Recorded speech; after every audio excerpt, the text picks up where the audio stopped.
สบายดีพี่น้องสบายดีตอนเช้าๆพี่น้องวันนี้กับคนดินคือเก่าพี่น้องคนดินมาใส่ผักกับใส่ต้นมะม่อนพี่น้องมื่อนี้ก็เตรียมพี่น้องสีสะดินทั้งหน้าแล้วก็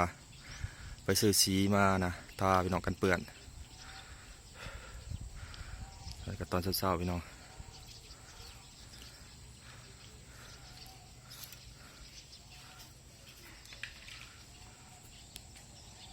เอาคนมาใส่หมักม่อนเนี่ยพี่น้องแล้วก็ใส่หมักมี่พี่น้องหมักมี่ก็จะเบิกติดบันไดพี่น้อง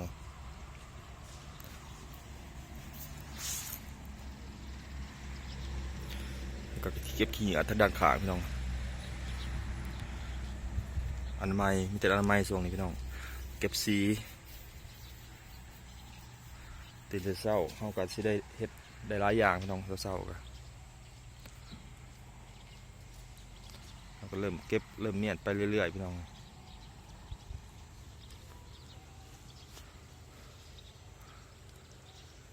เตรียมพี่น้องก็เกียมแล้วก็อนามัยเฮือนซานแล้วก็มือนี่ก็บางที่ก็เข้าสวรรค์พี่น้องไปซื้อเครื่องป้าเมียนพี่น้องซื้อเครื่องเตรียมพร้อมเมียนเป็นไห้เป็นยังพี่น้องเพื่อห่อนมืองานยานบทันพี่น้องซื้อเตรียมไปตอนนี้ไปเลยพี่น้องเขาก็จะมาเก็บเศษบล็อกเศษยังพี่น้องตัวมันเป็นเศษกระดูกกริดนี่ก็เก็บไปถิ่มน้ำพี่น้องบริถิ่มดอกพี่น้องสิบเทแถวหน้าบ้านพี่น้องยามผลมันนะมันเป็นคุมพี่น้องเขาจะไปใส่แถวบนเป็นคุมหล่อแกล่เป็นหินเป็น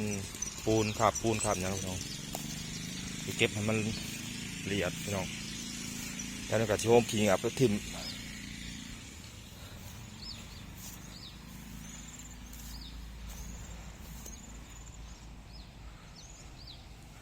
อนามัยพี่น้องว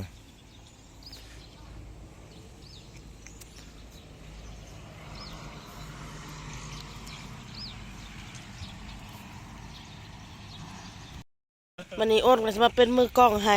นุ่มๆพี่น้องสะกองดินอยู่หน้าบ้านเด้อพี่น้องเด้อออกเนาะพี่น้องFC ป่ะพูดตั้งนานแล้วไม่เห็นจะทำสักทีว่าสันทำเด้อจ้าคอยเป็นคอยไปเถอะละยางเนาะพี่น้องเนาะเพราะว่าตอนนั้นน่ะอ้นกะว่าอะไรพี่น้องอ้นกะเบ้าอยากสะดินมากขอไก่สะกองสีทรายเก็บสีเนาะพี่น้องเนาะมันก็ยังพันได้แล้วเก็บสีเนาะพี่น้องก็เลยยังพันได้มาสะเนาะพี่น้องเนาะแต่ว่านี่ก็ยังพันได้แล้วพี่น้องสีน่ะยังสิทาสีอันแบบกันเปื้อนนะพี่น้องขอบมันพี่น้องขอบกันเปื้อนเนาะพี่น้องเนาะยังสิทาอยู่พี่น้องเลย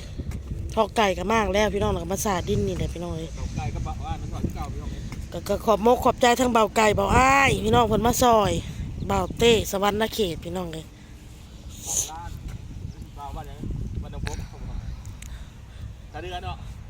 บันดงใต้ใต้บนหรือเหนือ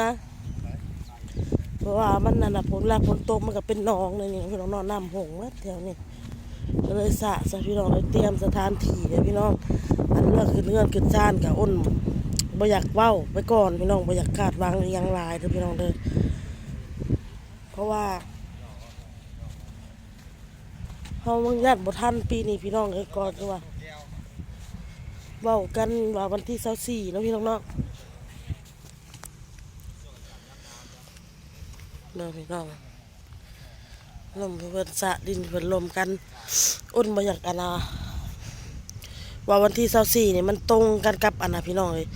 เอื้อยเบาเต้นี่ก็สิเอาผัวพี่น้องเฮ็ดงานดองเนาะบัดนี้ทางอันอ้นปัดสิขึ้นเฮือนใหม่พี่น้องมันสิเหมาะเจาะมันสิกันโพดพี่น้องเอ้ยมันเจาะมันมือเดียวกันโพดถ้าน่ะเอาผัววันที่24ทางนี้ก็สิขึ้นเฮือนอันที่24บัดนี้ก็เลยอ้นต้องเลื่อนพี่น้องเอ้ยเพราะว่าอ้นยังพันได้เตรียมงานยังอ้นเลื่อนเนาะพี่น้องเนาะเลื่อนไปสิเป็นวันที่ใดก็ยังบ่ฮู้พี่น้องเพราะว่าบ่ทันปีนี้กับปีหน้าพี่น้องเอ้ยเบิ่งนี่แหละเบิ่งสถานการณ์ไปนำกันพี่น้องมาทุกคน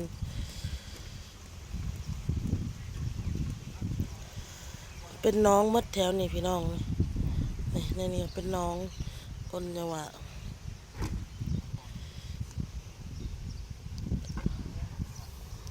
ยังบ่แล้วง่ายดอกพี่น้องไอ้ก่อมันให้เฮากันพี่อะขี้ทรายขี้ซีเฮานี่ก็ได้สิสะไปทางพุ่นพี่น้องสะไปทางหัวพุ่นหินเฮินเฮาก็สิต้อมไปใส่พุ่นพี่น้องเอ้ยเนาะนี่พี่น้องเก็บซีเก็บหยังแล้วก็อยากล้างเฮือนล้างซ่านน่ะพี่น้องเอ้ยโอนก็คอยเฮ็ดคอยไปเทื่อละอย่างเนาะพี่น้องเนาะก็ซ่าแน่พี่น้องเอ้ยโอนก็แฮงอยากให้มันแล้วไวๆพี่น้องเลยเฮ็ดหยังก็ได้จะได้มาอยู่เฮือนตัวเองสักทีเนาะพี่น้อง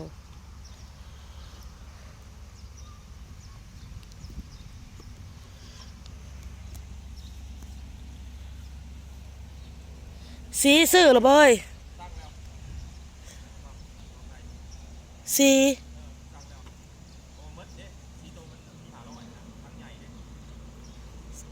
สั่งบ่จะสั่งอยู่ซะ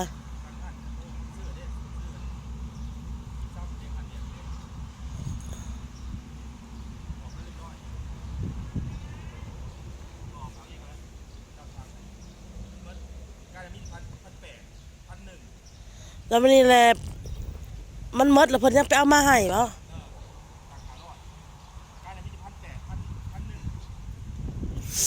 เอามาทาขอบมันซื่อพี่น้องขอมาของอ้นเนาะพี่น้องขอบกันเปื้อนเนาะบ่เต้ว่าสิเอาไปสีน้ำตาลเลยพี่น้องเด้อขอบมันเลยพี่น้องเนาะเบิ่งเลยพี่น้องทาเบิ่งน้ำกันพี่น้องเลยเพราะว่าสีน่ะมันหมดแล้วเงินเฮาจ่ายเพิ่นไปแล้วพี่น้องเลยจ่ายเพิ่นไปแล้วแต่ว่าเพิ่นยังสิเอามาให้เฮาเนาะพี่น้องเนาะ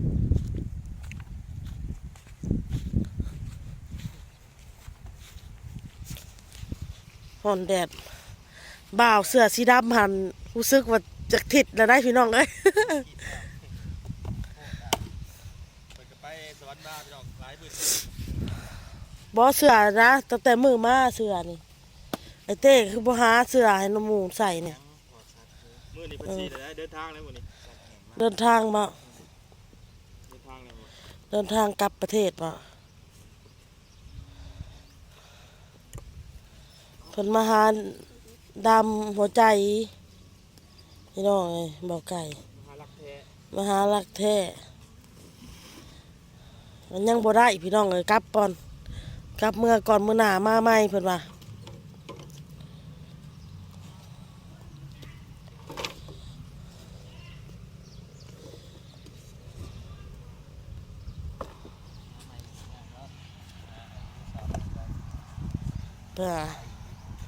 เพิ่นว่าคันมาใหม่เพิ่นสิไปหาสาวมหาไซเด้พี่น้องเอ้ยบ่ไก่เฮานี่ คาสิโนก็ได้ เซโนก็หลายอยู่ได้หักแต่บ่เรื่องไผบ่ฮู้ไผเซโนนี่ สาวสวรรค์เด้จังฮู้บ่เพิ่นน่ะ สาวสวรรค์สาวดาบ่ บ่บ่มึงแง้วอ่ะเด้อ เรื่องว่าแง่วะ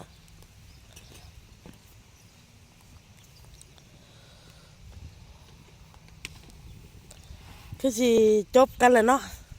จบกันคักแล้วบ่จบแล้วได้ป่ะจบแล้วพี่น้อง จบแบบเท่ๆอยากออก ขาดสิบ่เป็นของเฮาสิบ่แม่นของเฮามันก็บ่แม่นของเฮาขาดสิเป็นของเฮาหันไปฮอดทั่วพวีปกลับมาก็ยังได้กัน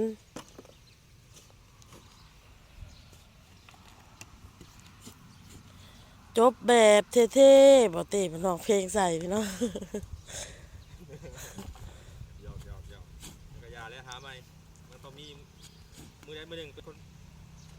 เจอหักแท้แม่นบ่เปล่าอ้าย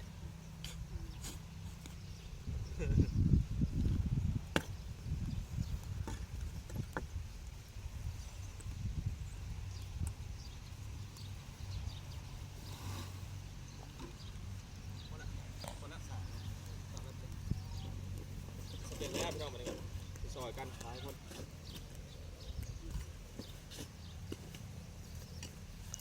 สำเร็จแล้วบ่บัดนี้ สำเร็จแล้ว สำเร็จเลยพี่น้องแล้ว มีเงินมีคำหัวเต้เอาแบบนี้ นี่บอดมันอยากสูงๆนี่มาปรั๊บเลย โอ้ยเหยียบไปเหยียบมามันก็ลงกันแหละอันเนี้ยมันเป็นมันโค้งไม้ว่าได้มันลิ้นลุกได้ดินอันนี้เอาขี่รถจักรไปมันก็อย่ามา ดียังไงดินดียังไงดินเจอดินด่าง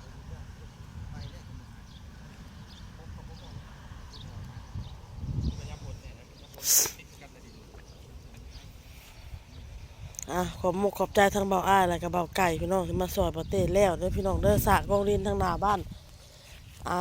ขั้นตอนต่อไปก็อย่างนี้แหละพี่น้องเอ้ยสระหิน